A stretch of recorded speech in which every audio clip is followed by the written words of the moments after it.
Senhor esteja convosco. Ele está no meio de nós. Proclamação do Evangelho de nosso Senhor Jesus Cristo, segundo São Mateus. Glória a vós, Senhor.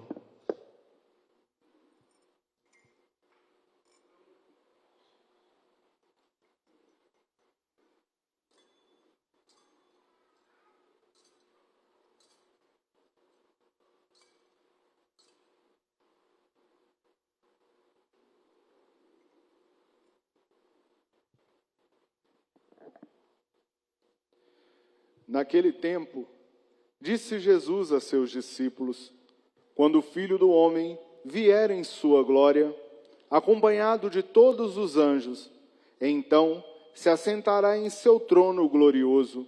Todos os povos da terra serão reunidos diante dele, e ele separará uns dos outros, assim como o pastor separa as ovelhas dos cabritos, e colocará as ovelhas à sua direita e os cabritos à sua esquerda.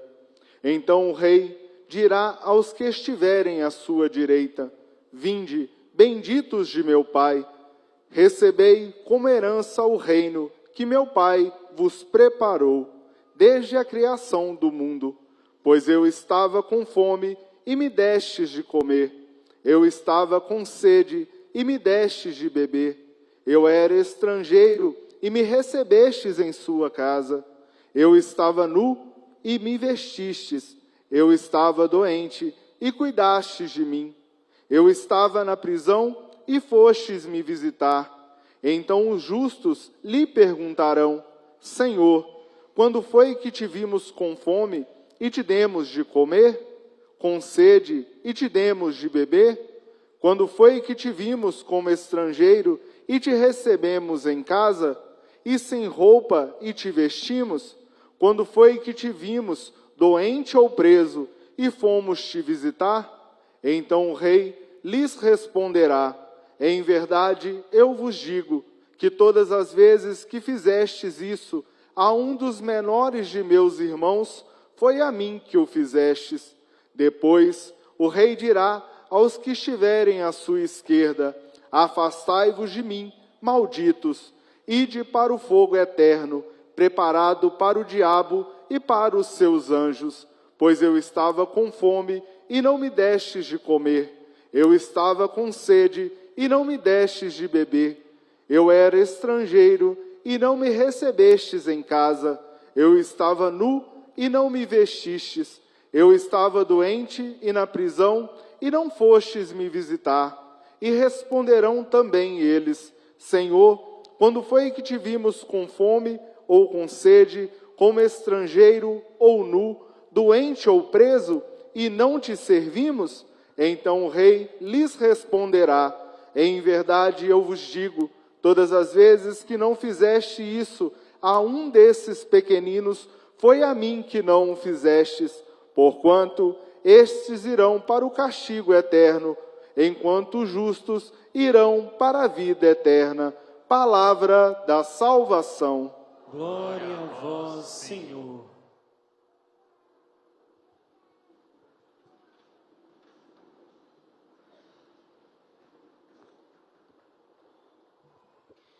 Reverendo Diácono Rodrigo, queridos irmãos e irmãs, que dia especial a providência nos concedeu a graça para abraçar Minas Gerais. Mas aqui a gente entende algo logo de início nesta solenidade, que mais do que ser um abraço nosso, antes de tudo é um abraço de Deus. Deus quis te abraçar com os braços da Canção Nova. Deus quis encontrar você através deste momento para lembrar-nos de uma coisa: tudo que existe tem uma finalidade. E tudo que tem a finalidade, ou melhor, a única finalidade de tudo que existe é ressaltar a realeza deste que é o Senhor. Chegamos ao final de mais um ano litúrgico, o último domingo deste ano dedicado a São Mateus. E quando nós chegamos ao fim, a igreja coloca, descortina diante dos nossos olhos uma consoladora certeza. A nossa vida não está jogada ao léu. Não estamos aqui vivendo aleatoriamente, como se nada tivesse um sentido, um rumo. A nossa história, por mais difícil que esteja, está sob o cetro, desculpa Nossa Senhora, está sobre o cetro daquele que é o Rei. O Rei não da Igreja Católica, não dos cristãos, não de uma nação, não do mundo, Rei do universo. É isso que nós proclamamos hoje, com grande glória. Jesus, o Filho do Deus vivo, é Rei do universo. Que consoladora certeza, meus irmãos, porque aí a gente pode saber que o sofrimento da vida presente nem se compara àquilo que tem Deus destinado para nós, porque Ele não é indiferente, Ele governa todas as coisas. E quando eu digo todas as coisas, aí me recordo do Monsenhor Jonas Abib que falava isso, né? Todas as coisas quer dizer todas as coisas. Governa a sua vida, governa a sua família, governa os acontecimentos do país, governa inclusive esse cenário de calamidade que estamos vivendo no mundo. Aí alguns podem dizer assim, mas padre, se Ele governa todas as coisas, por que então tanta maldade? Por que tanta guerra? Por que, me desculpe a expressão, a minha casa vive uma desgraça? Porque o reinado deste rei não é um reinado impositivo. Por mais que ele tenha poder, e ele tem, por mais que tudo lhe seja permitido, e ele é um rei, e a liturgia nos apresenta isso, que é pastor. É belíssima esta solenidade no ano de Mateus. Aqui, me desculpe, o padre já tem uma tendênciazinha para gostar mais de Mateus, né? Os que me conhecem sabem, dediquei os meus estudos teológicos no Evangelho de Mateus. Mas Mateus faz questão de mostrar para a gente que o reino de Jesus, para além desta compreensão rasa e superficial que nós temos, é um reinado pastoral, e não tem nada a ver aqui com visão de igreja, porque a gente já está acostumado, né? Ouvido viciou, quando fala em reino de Deus, quando fala em pastoral, a gente já lembra logo das coisas que é nossa. Não, o reinado do Senhor, aquilo que o Pai fez no seu Filho bem amado, é tal como um pastor que faz, sempre continua fazendo sempre com suas ovelhas. Olha o que o profeta Ezequiel diz. O profeta Ezequiel, ele dá uma profecia tão bela para nós. Deus que diante, me desculpe de novo a expressão, da desgraça do seu povo, não encontra pastores à altura, vê que os pastores também se corromperam, e diz assim, olha que expressão profunda, vede, eu mesmo vou procurar as minhas ovelhas e tomar conta delas. Aqui está o reino do Senhor. Reino, como nós vamos proclamar daqui a pouco no prefácio, da verdade e da justiça, da santidade e da paz. É um reino de um Deus que procura insistentemente você. Sim, Deus procura você. Aqui, o modo como Ele vai te buscar é extraordinaríssimo e ao mesmo tempo singular. Para alcançar o diácono Rodrigo, Ele usou um modo. Para alcançar o Gabriel, Ele usou outro modo. Para alcançar o Padre Felipe, Ele usou um outro modo. E me permita tornar público o que aconteceu com a Luzia há 46 anos atrás, no exato dia de hoje, em que a igreja celebrava Cristo Rei do Universo. E me desculpa, Luzia, falar assim, era para salvar você, só para você, que o rei disse através do Padre Jonas: quem aqui está disposto a gastar 1 ano da sua vida por causa de Cristo e do seu Evangelho? Aí eu conversava com ela agora há pouco, antes do almoço, e eu perguntei: você foi a primeira, né, Luzia? Ela falou assim: não, padre, eu fui a última. Muitos levantaram antes de mim naquele momento. Eu continuei sentadinha fazendo os cálculos, se valia a pena mesmo dar 1 ano da minha vida para Jesus. E vejam, ela não deu só 1 ano, já se passaram 46. Da turma que se levantou, é a única que ficou. Por que eu estou falando disso? Para exaltar Luzia, a comunidade Canção Nova? Não. Para dizer que esse pastor tem um cuidado atencioso com cada uma de suas ovelhas. E vejam, no sim que a Luzia disse, muitos outros foram alcançados por esse pastor. Inclusive eu, inclusive você. Esse é o modo de Jesus reinar. Conseguem entender?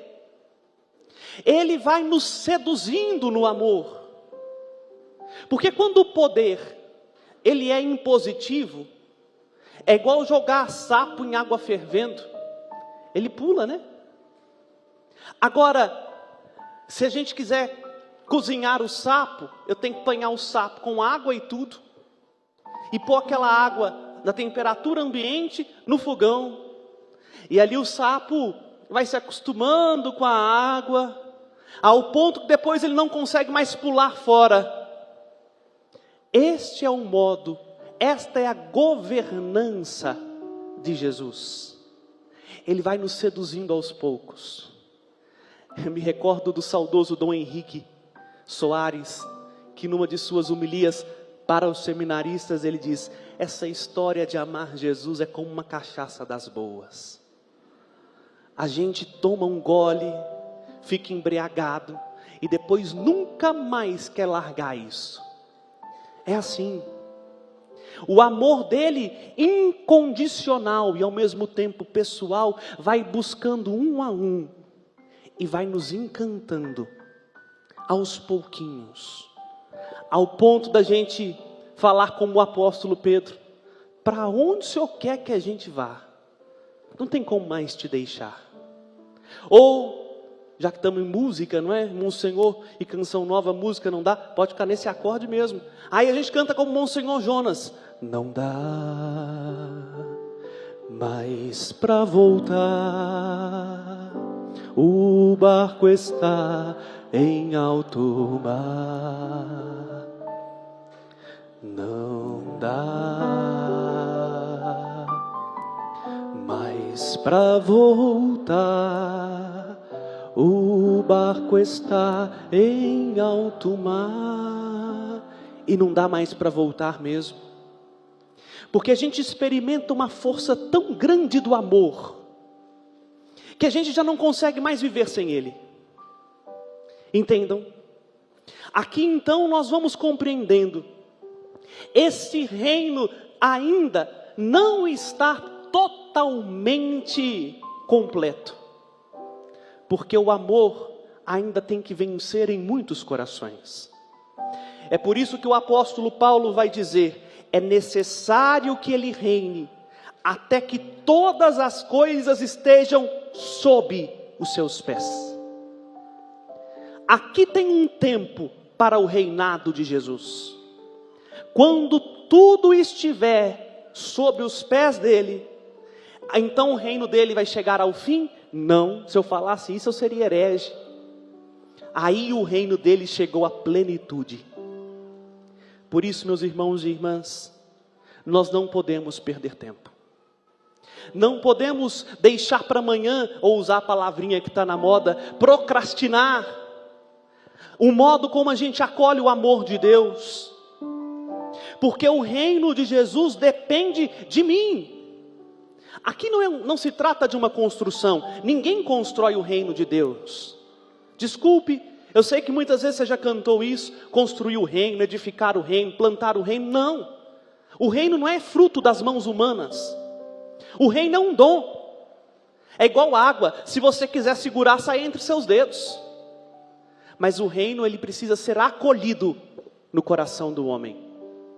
E aí quando a gente acolhe o reino do pastor, do bom pastor, a gente entende que não é quem faz somos nós. A gente só segue os passos dele. Ele vai à frente, como nós cantamos no Salmo 22, que é tão engraçado, né? A gente falando de Cristo Rei canta: o Senhor é o pastor que me conduz. Aqui eu preciso fazer uma perguntinha: conduz mesmo? Será? Porque o único jeito da gente participar do reinado definitivo de Jesus é deixando-se ser guiado por Ele agora. Na dificuldade do agora, no presente momento da nossa vida, com suas alegrias e tristezas, com a sua saúde, mas talvez com a falta dela. E é por isso que nosso Senhor hoje, no último dia do ano litúrgico, diz aos seus discípulos uma parábola, que nem é uma parábola. A gente, quando começa a ler os evangelhos, quando tem uma parábola, diz assim, né? Jesus contou uma parábola. O padre se equivocou aqui. A introdução do evangelho começa assim: naquele tempo disse Jesus aos seus discípulos. Não é uma parábola, porque é verdade. Qual é esta verdade? Quando o Filho do Homem vier em sua glória, acompanhado de todos os seus anjos, então se assentará em seu trono glorioso. Quantas vezes na minha vida eu ouvi Monsenhor Jonas Abib falar desse dia? Quantas? Não foram uma nem duas pregações, não é nenhuma nem duas páginas, não é nenhum nem dois livros. O rei virá, Jesus há de vir. Quem é o filho do homem? Ou a palavra hebraica Bar Adam, o filho de Adão. É este que virá. Aqui nós entendemos então que o Pai leva à plenitude toda a obra da criação, porque é aquele ser gerado no ventre de Maria, plenificado do Espírito, que vai vir agora para sentar-se no trono. Quem está no trono? Conforme o livro do Apocalipse, o que está sentado no trono é o ancião de muitos dias. Aí por isso o autor diz: ao que está sentado no trono e ao Cordeiro seja o louvor. Agora vejam, o que vai acontecer naquele dia? Nós vamos ver o que já acontece no céu. Milhões e milhões e milhões e milhões de anjos. Porque é assim que nós ouvimos no livro do Apocalipse 11. Milhares de milhares os serviam e cantavam dia e noite louvores ao Cordeiro. E nós não vamos ver alguém diferente.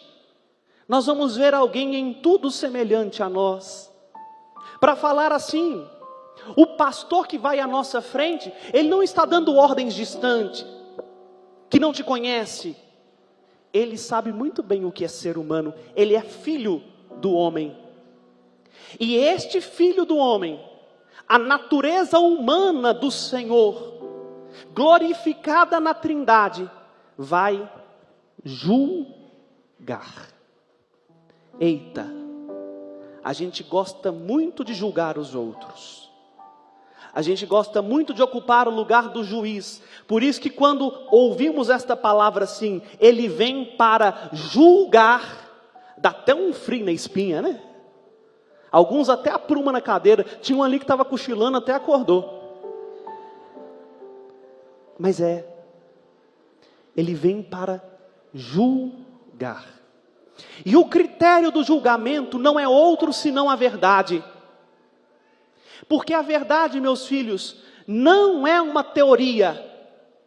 A verdade é uma pessoa. A verdade é Jesus. Ele julga por si mesmo. Lembra do que ele vai dizer lá no Evangelho de João? O meu julgamento é verdadeiro, porque eu julgo pela verdade. E ali não vai ter como a gente fingir ser o que não somos, mas nós vamos ter que ser aquilo que nós verdadeiramente construímos de nossa personalidade ao longo da nossa vida. Bom, aqui eu preciso catequeticamente distinguir duas coisas. Esse momento, ele é uma espécie de segunda parte de um primeiro momento. Pá, tá começando a complicar, hein? Qual que é o primeiro momento? É o juízo particular. Quando você for prestar contas da sua vida no tribunal de Cristo. Todos nós vamos ter que prestar contas da nossa vida no tribunal de Cristo. Para ouvir a sentença: vinde benditos do meu Pai, tomar posse do reino que eu preparei para vocês antes da criação do mundo.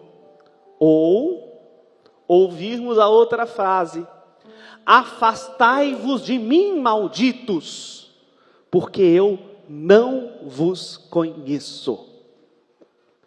Quem ama nosso Senhor, quem ama a verdade, não pode ignorar isso.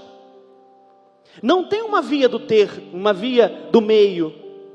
Ou nós estamos na verdade e vamos ouvir isso: venham, eu sonhei com esse momento, eu sempre quis você, tudo que eu fiz foi por você, eu esperei antes da criação do mundo para ter você comigo. Ou infelizmente nós vamos ouvir dos lábios do justo juiz: eu nem sei quem você é, tchau, vai para longe. E aí, esse primeiro momento acontece no momento da nossa morte, quando a morte nos toca. Aí, os que foram plenificados com a vida, reinarão com o Senhor no céu. E aqueles que escolheram seguir o bom pastor, mas por um motivo ou outro, ainda terminaram a vida com uma continha a ser paga, mas queriam o bom pastor, amaram o Senhor, se esforçaram, lutaram, aguentaram firme, vão para o purgatório. Agora, o que nós estamos falando é de algo grande: novos céus e nova terra. O céu que Deus sonhou, a terra que Deus sonhou. Por isso o apóstolo disse na segunda leitura: o último inimigo a ser vencido é a morte, porque a morte ainda impera sobre nós. Nós vamos morrer. No dia em que a morte for totalmente tragada, então vai acontecer a ressurreição. Por isso não é certo a gente falar assim: nós estamos celebrando a ressurreição dos nossos irmãos, que está no 7º dia da sua ressurreição. Mentira. Ressurreição implica em corpo.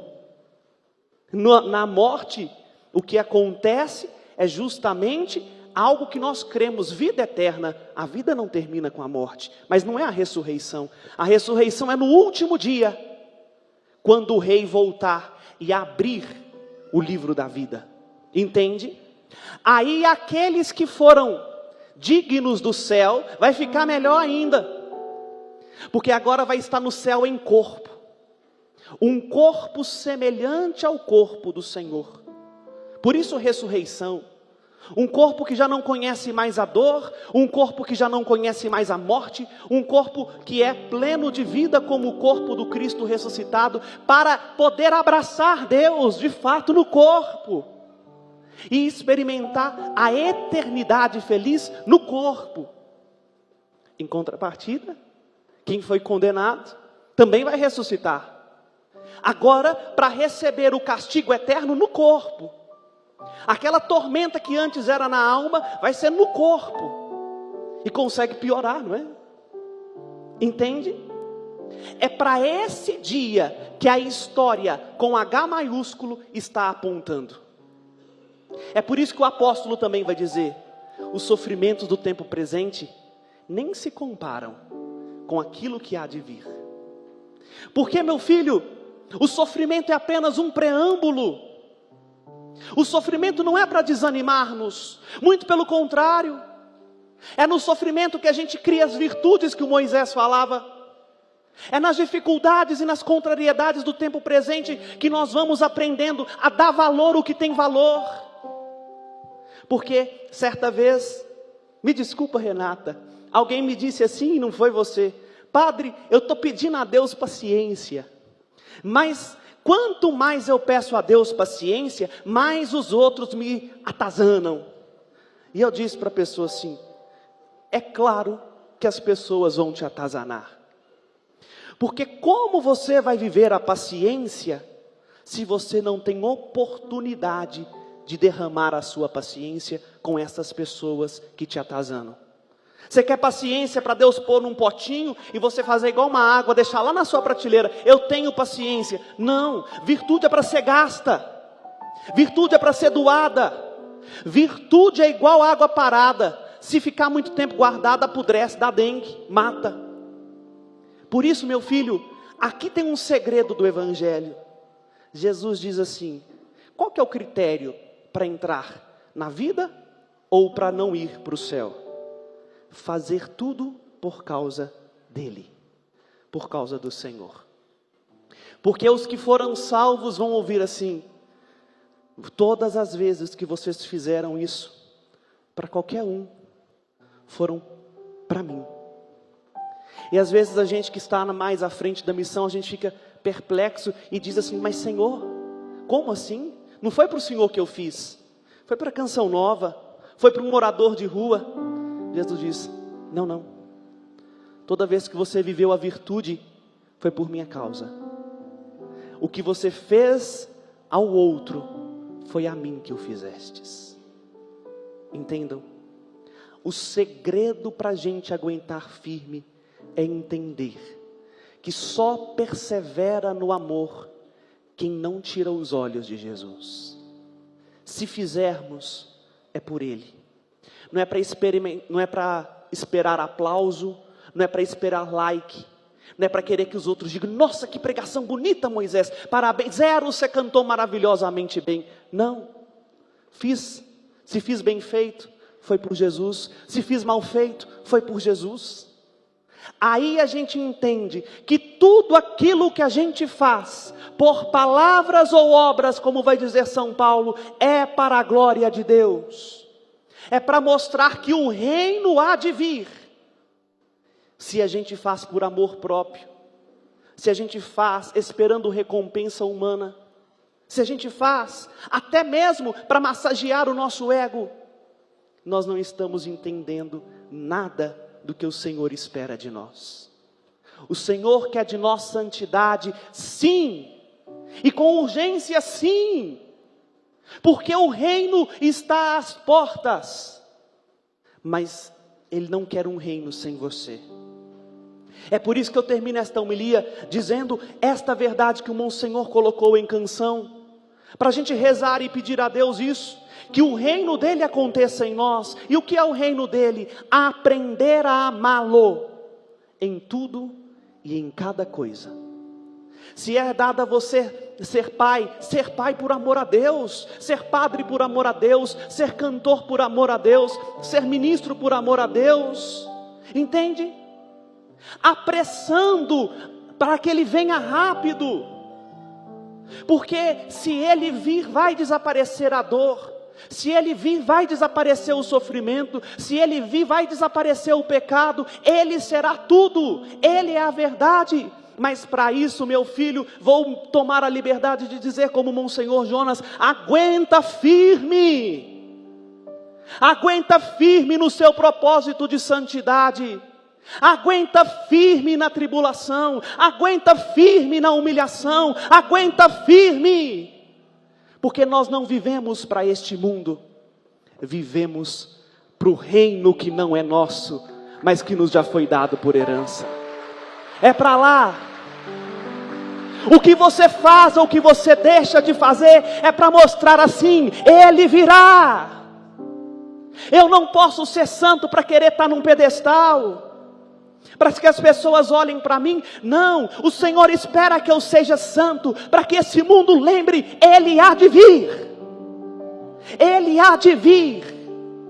E me desculpe, as trombetas já estão quase soando. Eu posso até dizer assim jocosamente, eu estou ouvindo os anjos ensaiando, porque o rei está às portas. E o reino dele, que já está entre nós, porque nós podemos amar agora, nós podemos perdoar agora, nós podemos ser bondosos agora, nós podemos entender e conhecer Deus agora, não lá na hora da sua morte, não para depois de amanhã, no agora. Esse reino que está entre nós, ele precisa ser escancarado com o anonimato da nossa santidade, com uma santidade que é um amor tão profundo de ser como Maria, um escravo, e desaparecer no amor de Deus, ou ser como o incenso. Pena que o padre tem pouquinho tempo de missa, senão eu ia pedir o Gabriel para trazer lá o turíbulo, porque o incenso é aquele grãozinho, né? Ele em si não tem perfume.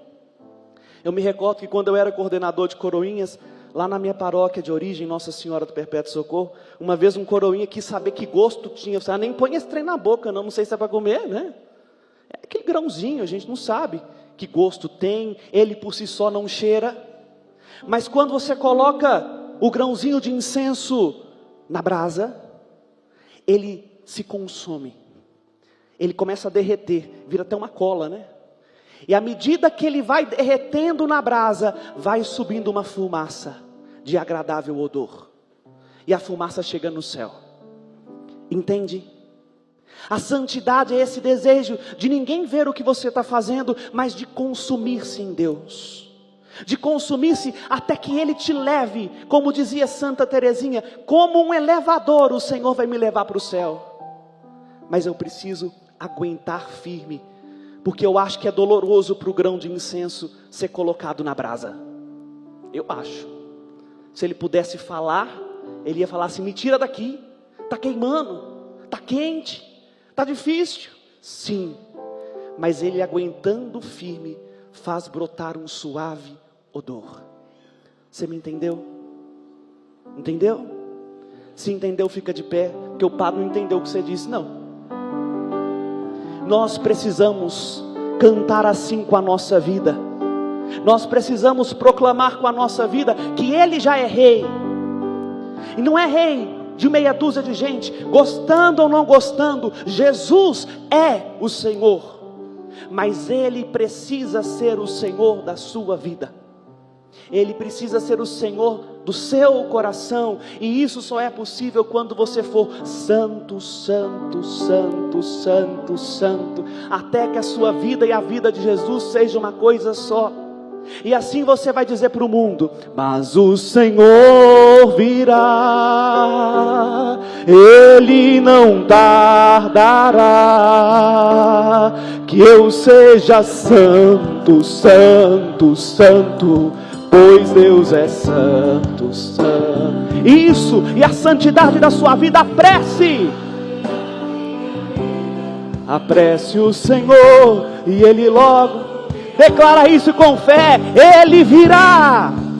O Senhor virá, e Ele não tardará, que eu seja santo, santo, santo, pois Deus é santo, santo, santo.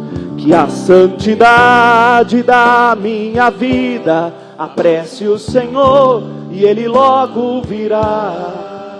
Então, meu filho, com as suas palavras apressa o Senhor. Fala com Ele do desejo que você tem de ser santo, porque você está no lugar certo. Você está diante do trono do Cordeiro. O céu se faz presente aqui, e é a hora de você reafirmar: Senhor, eu quero aguentar firme por amor a Ti. Eu não quero ter mais medo de ser provado, eu não quero mais ter medo de ser humilhado, eu não quero ter mais medo da humilhação, inclusive na minha carne, porque eu sei que há um céu a conquistar, eu sei que há uma herança a alcançar, e a nossa herança és Tu, Jesus. Por isso renova, Senhor, agora no coração dos Teus filhos o desejo de santidade.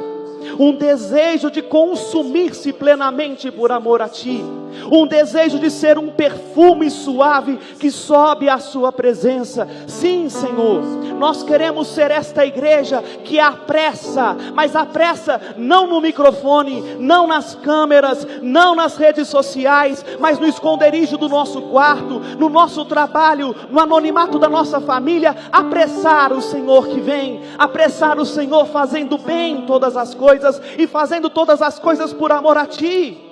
É por isso, Senhor, que nós te pedimos nesta Eucaristia, esta graça, renova no coração nosso, a começar do meu, um desejo pelo Teu reino, um amor pelo Teu reino, uma sede do Teu reino, até que eu seja santo. Santo, santo, santo, ou santo ou nada, ou santo ou nada.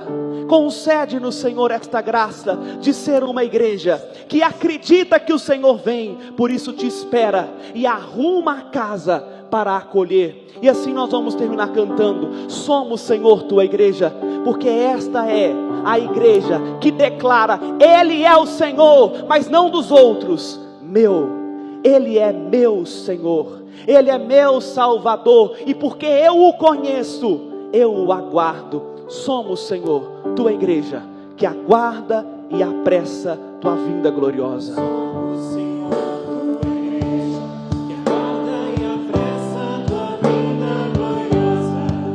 Que o Senhor nos encontre em paz, puros e santos.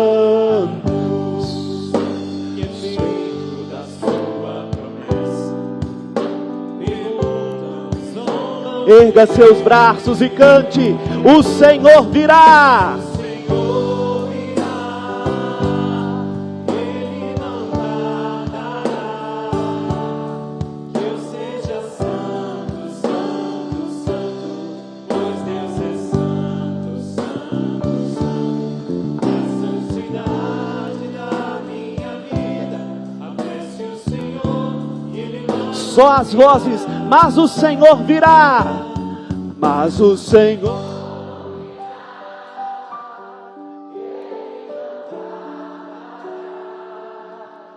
que eu seja santo, santo, santo, pois Deus é santo, santo, santo. Que a santidade,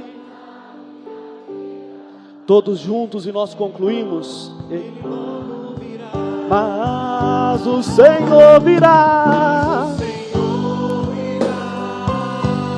Ele não tardará. Que eu seja santo, santo, santo, pois Deus é santo, santo, santo. Que a santidade da minha vida apresse o Senhor. E Ele logo virá.